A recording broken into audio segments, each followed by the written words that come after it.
Ayan na po ang pagsibol, ginagawa na. So mga 500 meters away from the highway. Yung highway po, ayun. Yun na po yung highway. So dire-diretso lang. Pagsibol Village na po yan. Ganyan po siya kalapit. Daily tripping and reservation dahil nakita mo gawa na yung mga bahay. So tara, house tour tayo. I'm Cindy Hapil po, sales manager ng Dream House Realty. Nakafocus ako ngayon sa Pagsibol Village dahil di ba napakagandang ibenta. Sobrang lapit sa highway.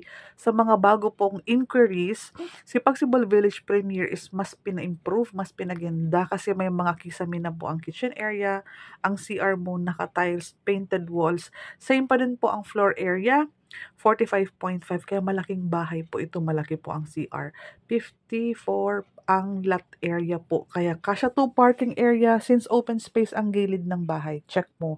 Pwede siyang maging third room, home office, room ng parents mo kasi 'di ba nahihirapan umakyat pag mga old age parents natin. Pwede mo tong gawin para may allotted space ka pa for your parking area. Para covered garage pa din naman ang one carport mo. Ayan. Ang daming mga video and mga vlogs about sa renovated para pareho lang po yan. Ang kagandahan lang po, yung location for this year, ang bagong deliverable, vinyl tiles na nga po pala ang ating flooring. Ito naman may kisame, painted walls pa din. Ang kaibahan nga lang, wala po siyang division. So, para masunod yung sukat ng bawat room na gusto mo, kung saan kasi ang palo ng sunrise, di ba, kinakonsider yan kung gusto mo doon ka mag-room, ayan, ikaw maglalagay noong division ng room. Pero, may partition ang bandang sa may hagdanan pababa. Ayan ang view from the top. Malaki talaga po ang access lot pag Pagsibol Village.